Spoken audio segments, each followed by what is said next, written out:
Good afternoon, everyone. I'm Sharnita and I work with the Jobs for Her team.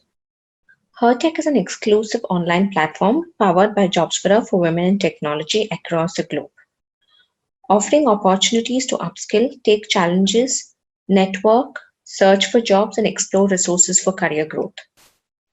Women professionals can also get access to courses, webinars, and masterclasses in various technological skills, join exclusive virtual meetups with other women in technology, as well as apply for tech jobs at top companies all through HerTech.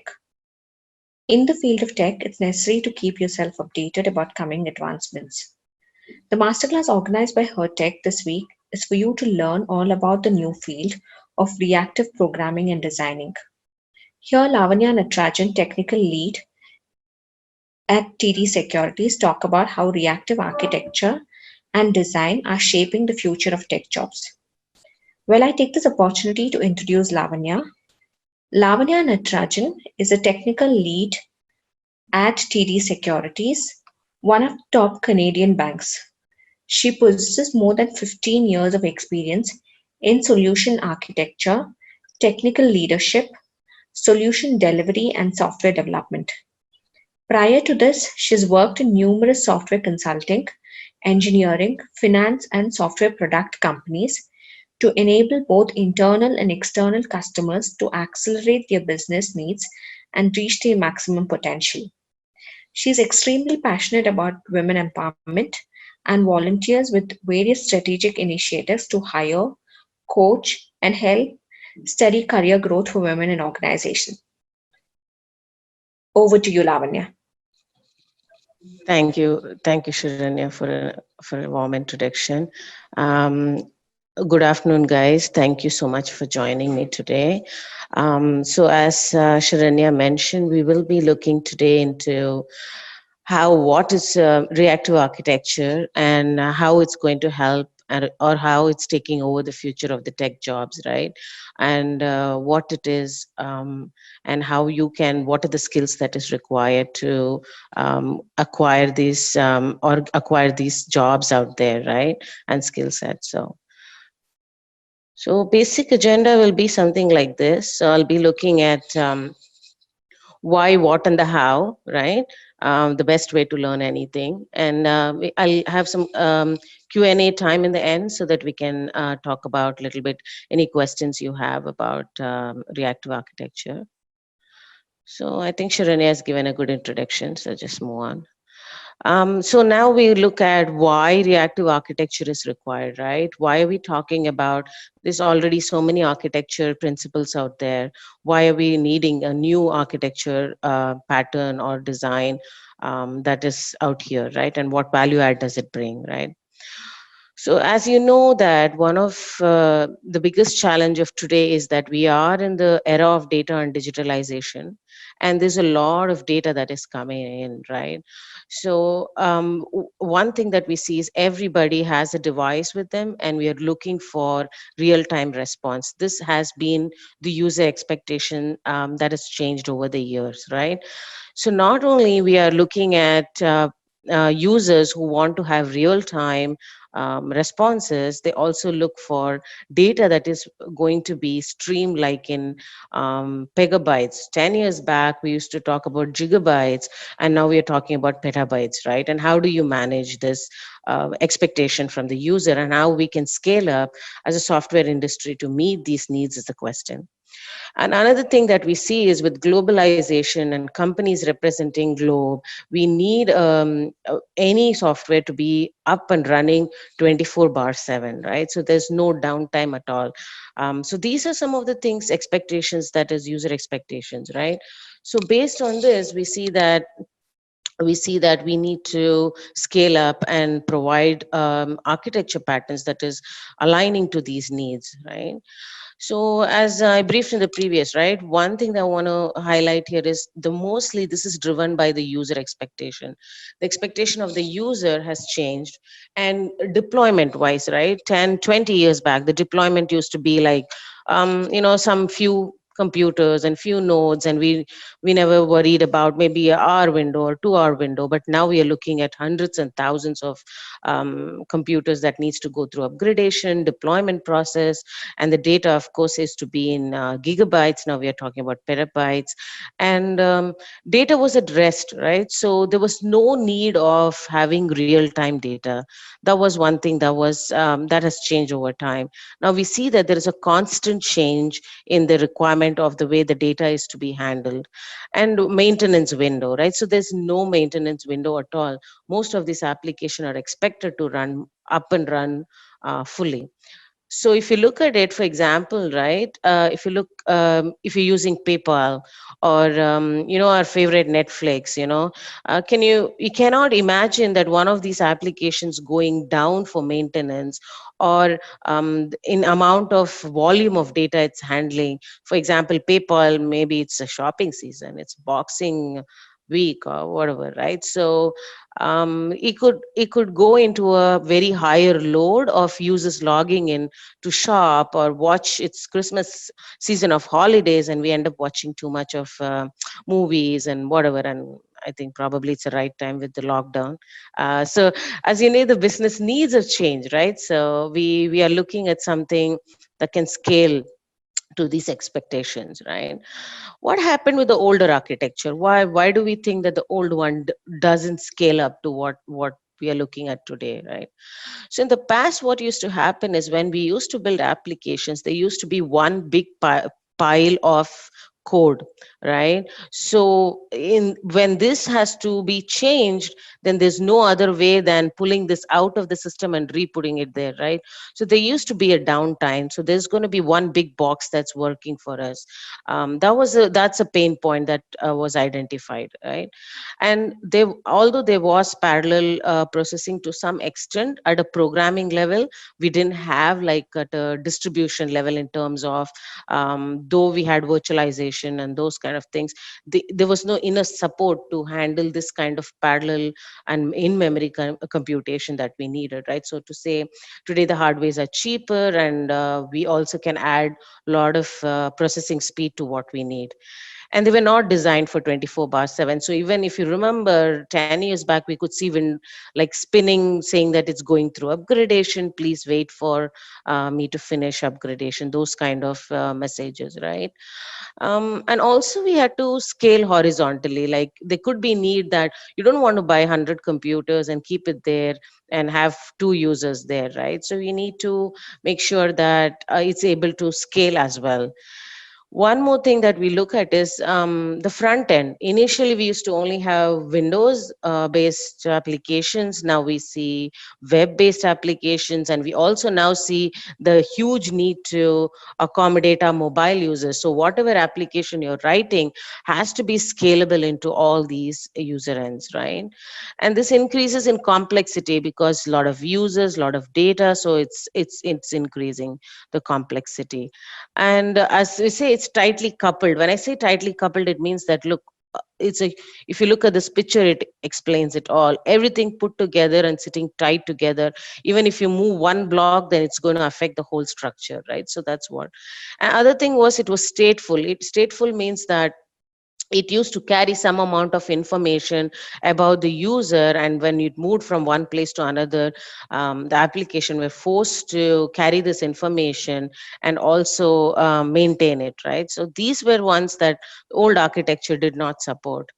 So what today business needs are, like, we want something in the web and mobile world which is efficient, very efficient. It cannot be, there must be no downtime. It has to be very adaptive. When you say adaptive, when the user count goes up, then we want to adapt to the new change and provide the performance we are looking at, because there's no user who wants to wait more than 10 microseconds as of today, right? Or lesser. Nobody is looking. If it even surpasses like 10 microsecond is the max that people do, you can get a attention span as of today, right? And continuously we need to adapt to the change. There is new requests, new changes happening, business needs are changing. So we are expected to go and have this continuous change, right? And it has to be also intelligent. We are not looking at applications which humans are sitting and watching them. We are looking at applications which are self healable, self they can heal themselves, they can come back and they can work on to themselves, right? And the other thing we're looking at is very interesting thing that we're looking as the business diversity, right? So we are having looking at different businesses to talk to each other. For example, hospitals, for example, could be looking at working closely with the insurance companies to get real time data, or banks could be looking at working with different organizations, like it can be retail industry or commercial bankings or business bankings are looking at connecting to various other insurance agents who are out there. And so the need of interacting between businesses have increased, right? And as we know, all of us know that we are moving into this analytical space where everybody are doing data modeling, and most of the decisions are going based on data. So that's one more need of business. And as again and again said, it's more real time. There's no pause. We want to see when a change happens, we want it to be reflected immediately, right? And risk with all these innovation, what comes up is we need to be very careful about what risk we are getting in. Are we compliant? Are we breaking any security hazards? And these kind of needs are all today's needs of the business, right?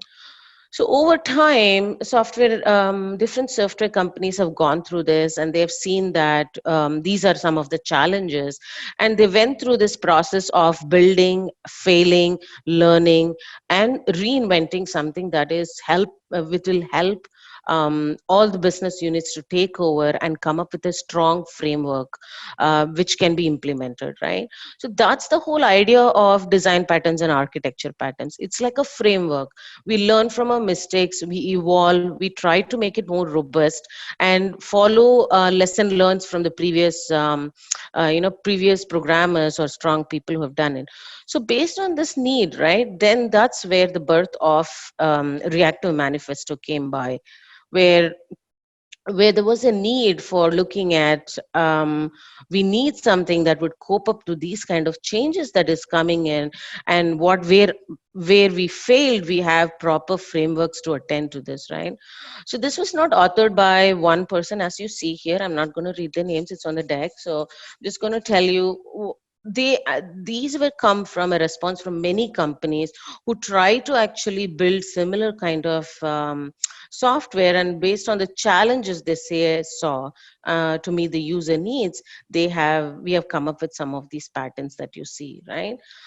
So that is reactive manifesto. So what it gives you is, it gives you a framework on what are the things that needs to be there to build a software that can be adhering to all these user needs that you're looking at, right?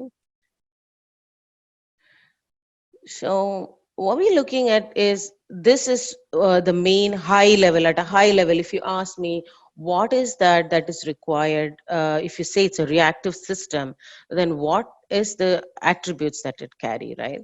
So the attributes are like this. It has to be very responsive, right? And it has to be resilient, message driven, and elastic or scalable, right? So I'm going to look at each of these things one by one, these four pillars that we call, which makes a system reactive. And there are too many design patterns, and there are too many architecture patterns out there which will help you to reach these goals. Today I'll be talking about few of them, which are like the main key ones, but I want you to take this away and evolve on this knowledge, right?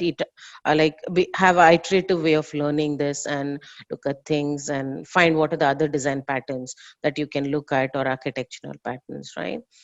So what we're looking when we say responsive, right? Like, well, I've said so many times, we're looking at the application or the web page or the mobile application being very responsive. Means that the turnaround time to back to the user when he makes a request, give me something, then how quickly you come back is the most important thing as of today. That's the most selling point. If you fail to do this right, then you're going to lose a huge amount of business space. And also, as we say, time is money these days. If you're building software for your in-house clients or customers, and you're building something that's going to take, for example, somebody at the at a hospital who's at the front desk who's trying to do a booking, if it's going to take a lot of time to get his system in place or log in or register a customer or a patient, the amount of damage we are going to do to the business, right? Or in terms of serving the customer. So it has to be very responsive in fashion when it's built itself. It's a conscious effort we make. Systems are not built responsive by no efforts, right? So it has to be a lot of effort that goes into making this responsive. We have to make sure that the systems are responding fast and very consistently. So how do we achieve this in programming world? You ask me how do we do this, right? So if you look at it, these are some of the ways that you know I would say key ones that we are looking at, but there are too many of them that would actually take us days to talk about. So, but then I'll just cover a few that will be helpful here, right? So, what we're looking at is having a latency that is predictable. So, you must be able to have a predictable latency. There's a couple of things that you can do, right? So, if this is your starting point and the green circle is your goal, right? And between this, you may want to do A, B, and C, like, you want to go get some customer information, you want to place an order, then you want to do some payment, some kind of three step process. Or it could be something that is like really not very dependent. For example, a order and a payment and a customer information, there could be like a parallel thing that needs to happen one after the other. But there are situations, for example, like you've taken the payment, then you want to go and give him the points, brownie points, for coming back, or providing discount based on his past purchases, the customer, right? So if it's a process that is not connected to each other and they just go they need not go in a parallel, then we kind of introduce something called a parallel processing, right? Where the same task can be spawned out by say different processes which would take over and process. So if this take, for example, this took 5 seconds, 5 seconds, 5 seconds, 15 seconds in total, when you do this, probably it is averaging out to 6 seconds to 7 seconds of what you will be looking at, right? So you see that this way we actually increase the response time. This has always been in software programming, right? Which we call threading or multitasking, which we call. This has always been there. But this has got a little more sophisticated in terms of we could actually assign A to go to a computer, say C1, and get it done and come back. So, the speed can be much more increased. So that's what has changed over the time, right? The other pattern that is very predominantly followed is the circuit breaker. This is actually copied or when say copied, mirroring of from our electrical engineering world. So in engineering, what happens is when electrical engineering, what they say is when something has to do a work and something fails, right? You see an immediate response saying that it's failed, right? It doesn't take time in fixing the issue. It just comes back and say it's failed, and then we can look at ways to do it, right? Fix it. So the software want to also follow the same pattern. We do not want to build a framework which would go and try to fix the issue. But if it goes, and for example, you have a SLA saying that this would take 5 seconds. If it doesn't come back by 5 seconds, that I'm failing this, and coming back to the customer and saying, oops, something has gone wrong. I'm going to try again, or I'll let you know when things are okay, right? So you can see this responses in many Google apps these days, or many application. It would respond immediately saying that, oh, I failed because it's failed, but I'm going to let you know when this is up and running, right? You can see these kind of patterns. So this is some ways that you can achieve responsiveness. There are much more that you can do to be more responsive. But this must be the goal when you design the application. So when you're looking at the architecture, you're looking at it at this level. And next is we want to build something that's very resilient, as I said, right? You want it to be responsive. By one of the case, I said that we return back and say that, oh, it's failed. But how do I handle this failure? Am I going to look at something else which can come up and help me with the failure? Am I going to respond? How do I respond to this particular failure is very important, right? And also, we need to be sure that one failure will not bring down the whole system. For example, if you look at Netflix, you have a download option. Now, if there's a bug in download, you want only download to fail. You don't want the whole application to come down. If you look, maybe some of you think, oh, that's obvious. Why would a download button bring the whole system down? But in the past, the way the systems were designed, they were all so much interconnected that one system or one small component failing would fail the whole system, right? So that's how we need to look at how we would be having this isolation of each component so that it doesn't bring down the whole system. So how we are going to do this is using compartmentalization, right? So we say that make small components and put them into small boxes, right? So that they don't actually, when they break, they don't bleed or disturb the other things that is working around it, right? One of the predominant design pattern that is used here is the bulk heading. Bulk heading is something that is uh, again taken from the boats, right? Like the ships that uses this concept, right? So what we do is, if you look at Titanic, they say that um, there are different compartments in a Titanic, and when actually it hit the iceberg, it actually broke only the first four compartments. So if the water would have stopped at the fourth compartment, then the whole ship would not actually go down into water. So if we were smart enough to have proper bulkheads so that it would reach until the limit that it would not disturb the others, then this would be one of the situation that we can look at as one of the resilient software that we're building. So we look to build small compartments, so we put and they work on their own ways, but interacting in such a way that they don't bring down the other systems. So that's how resilience is achieved, right? Other way we look at is elasticity, how you can scale. So for example, you're looking at the tax season, and at a tax season, the tax filing is at peak, right? So you want to build systems that will scale that time and do like give you maybe 100 to 2000 users at a time it can adhere to. But if it's off tax season, you're looking at one or two people who are just logging in to check something. So then you can get away with one a node or so, right? So we need to be very smart in terms of handling the load by increasing and decreasing depending on what is required and the user needs, right? How we are going to handle this is we are having a way to distribute our workload, and this is done via the cloud these days, right? So it actually provides you to way to scale out and provide you with opportunity to scale up and scale down. And also we need to make sure that if there's a data center that is geographically fails, we have another way to spawn from another geographical location and get it to go, right? So a location transparency is very important. This is also a very architectural design decision that you make and needs to be followed, right? The last one that we're looking is the message driven. It has to be message driven. So what we're looking at is when I told that when we are looking at this example here, right? So there are different compartments. So if you allow these to somehow interact with each other directly, then there is a quite possibility that you would end up bringing down the system easily. So what we want to do is come up with a kind of uh, message driven way that can actually give you to provide the messages to be um, hello, Sharanya, can you hear me?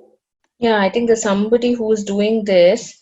Yeah, I don't know if there's a way to, Yeah, I but don't think yeah, I think you have to stop sharing screen and put it back. okay.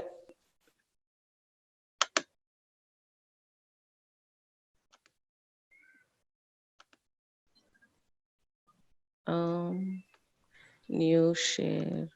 This is so hot.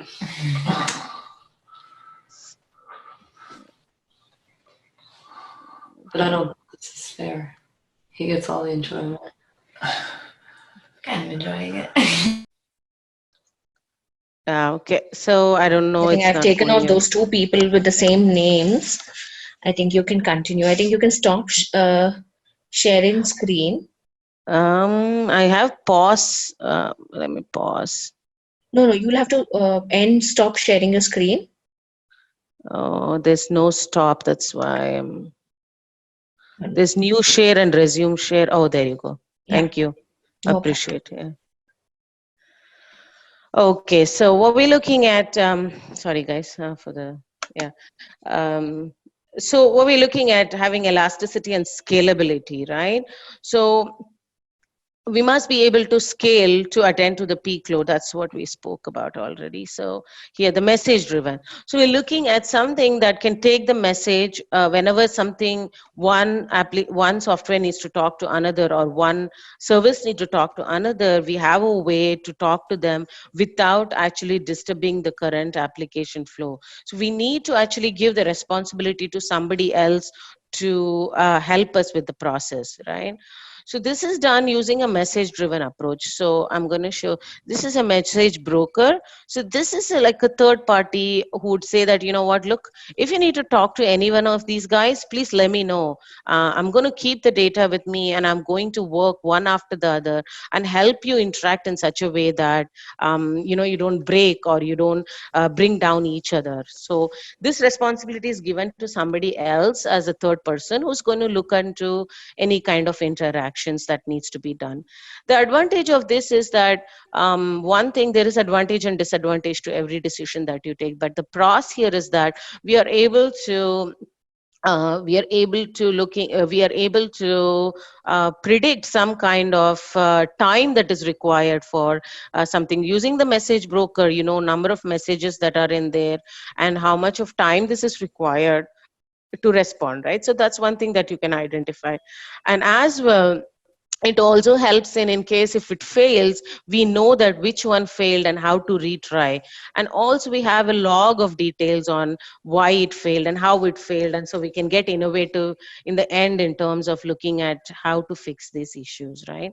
So somehow, even the message driven architecture, though it ties into being responsive, and it also ties into being resilient, and also ties into being more asynchronous, or not freezing the screens. If you see in the past 15 years back, you click a button and sometimes the hourglass is running and spinning, those were the kind of software that used to be, but not anymore. We need those kind of ones, and these are the patterns that will help you in achieving that, right? So as I said, this is a good design. We do everything. For example, you build something that's responsive, that's resilient, elastic, and message driven. Now you ask me, you told me about all the pros. Now what's the cons? What happens in terms of cons, right? What am I going to lose? So always, whenever you take like any decisions, right, in life, like even in software, you need to be sure when you make a decision, what are you trading? There is always trades off, right? So in this particular, this is explained very nicely by the CAP theorem, which actually talks about what cons do we miss upon, what are the consequences or cons that we see in adapting to something which is more distributed and scalable and those kind of things. So there's 3 circles, as you see, right? A beautiful Venn diagram. It always helps in making things clear. Consistency, availability, and tolerance, right? How fast your network fails or system fails, right? You look at these 3, it's always said that only 2 is achievable. All the 3 are not achievable. So when you look at a reactive architecture, you know that if your needs, you need to look at it and say, okay, look, for my system, for my customer, which is the thing that I think can be a trade-off. When you say trade-off, it doesn't mean that you're completely giving up on that thing. So you need to be sure that you introduce something that would make it up, but it's not your top priority. That's what you need to look at. So most of the times you see systems these days providing availability because you want to be available for your customer. That again ties in too closely to the partitions and tolerance, but consistency wise may not be consistent, right? But what happens is we have a model that would actually achieve consistently eventually. So that's where the message bus is there, right? So as I said, when it's message oriented, what happens when it's failed, we can eventually come back and provide the same kind of service that the customer is looking for. So as you see, depending on which side of the circle or which side of the, what do you say, quadrant you want to fall, you can pick applications based on what you need. So that's what we do, right? So that's one thing as a concept that needs to be kept in mind when building a reactive system.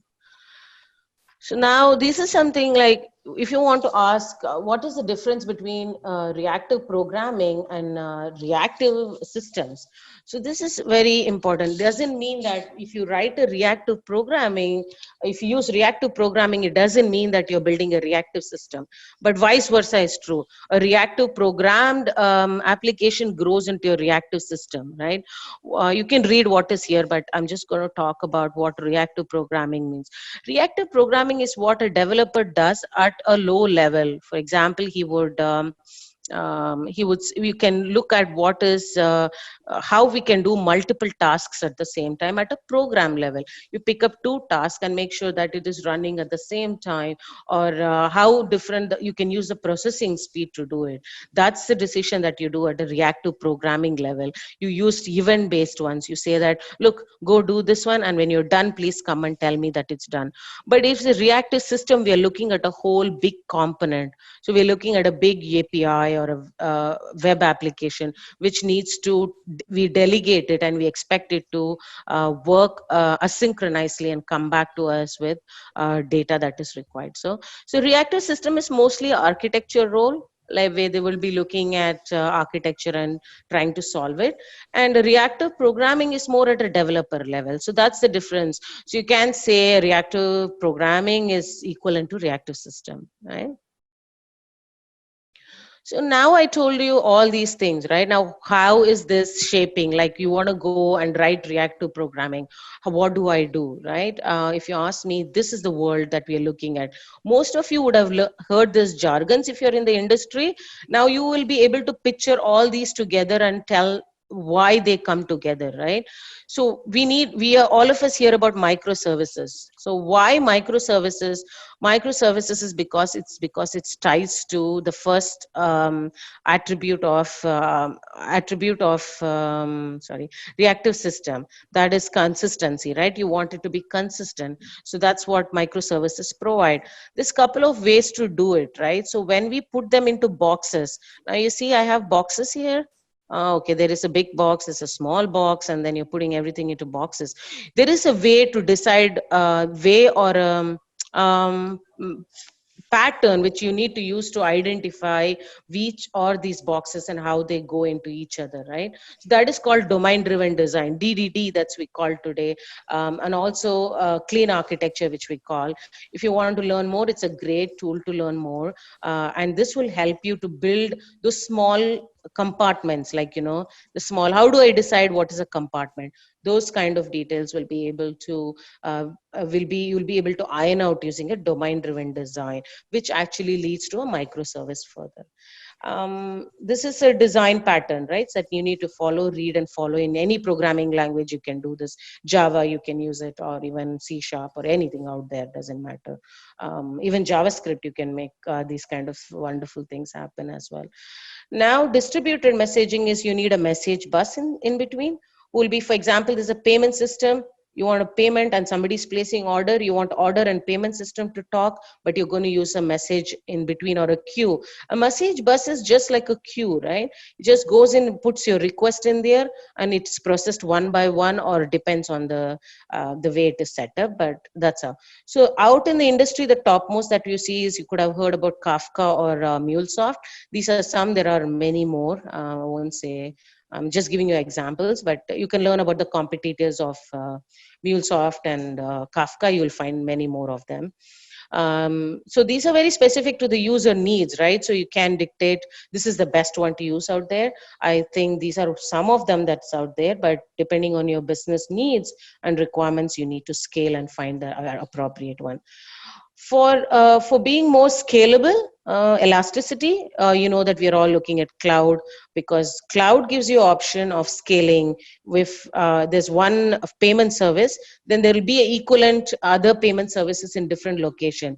So if one of my payment service go down, the other one is going to wake up and say, oh look buddy, I'm going to chime in now and do your job for now until you're back, and you can provide your services, right? So that's more of a teamwork kind of situation here, right? So cloud provides that. The topmost, as you know, is Azure and AWS. There's no doubt about it. Google Cloud also has been coming up. There's IBM related as well. But these are some of the few ones that's out in the market. Compartmentalization. So how do I put this all into small compartments? So why do I need compartmentalization? For easy deployments. Now we are talking about DevOps, and we are talking about changes that needs to happen constantly. DevOps is a process which helps you in deploying software quickly. So if you see in your mobile, you get saying that updates available and how quick the updates are happening, right? That's because these are all into smaller compartments, and it's small apps which just go and you can just do update on those things, right? So the Kubernetes is one, Kubernetes is the one, and there's other in the market as well that will that will help you to do this, right? So these are some of the ones that will help you to scale. So if you're looking at what jobs are out there or what is the future of the tech for the next whatever few years, this is what you're looking at, and these are the things that you want to ramp up and learn about, right? So in conclusion, right, I would just want to conclude by saying that these are one of the best architecture out there today, because this needs most of the needs of what the customer needs. If your customer needs are more aligned to real time and having being consistent, so this is something that you can explore and learn about, right? So that's from my end, guys. So thank you so much for listening. I would go ahead and take any questions if you have. Yes, I think we have about 3 questions that have come in. Right. 1 minute. Just opening up the chat window. Okay, I'm interested in the e-commerce tech domain. Will knowledge of reactive design and architecture help me in that? So that depends totally on your role that you're looking at, right? So if you're building a e-commerce software, right, then I believe yes, it does. So always e-commerce is also something that requires customers to be where they can log in and do things. So it depends on your role, where what you're doing. If you're building a software for e-commerce, yes, of course, it will be very, very important. Yeah. Yes, the next one is from Rakshita. Yeah. Is reactive architecture a good choice for a woman on a career break wanting to return to work? So great question, Rakshita. So as you see, I'm saying these are the tech jargons out there. So it is a great way to start. If you are looking at going back into the industry, it's a very good industry to be in. Pick up one thing that resonates with you. As I said here, right? These are all there. You cannot learn all this in one shot, right? It's going to take a lot of effort. So there are only cloud specific specialists. There's only people who are so good at message pattern. There are only people who are good at writing these things. So I want you to take some time and read these things in a high level. Take those courses which are like spanning 2 hours, and find where your heart really lies, which resonates with you, and go deep down that, and you will surely be able to get something, right? Because these are going to be in the market for some time for sure. Yes. The next one is I'm interested in the e-commerce tech domain. Will knowledge of reactive design and architecture help me in that? I think, as I mentioned prior, right? So it is any domain which needs immediate response to the users, and needs to be more resilient and not break. That's the need of today's world. So it depends on if that's your needs and that's your thing, then yes, of course, yes, it's going to be very valuable. I think no more questions. We'll wait for a minute or so and then. Sure. Yeah, Yeah. that'll be good.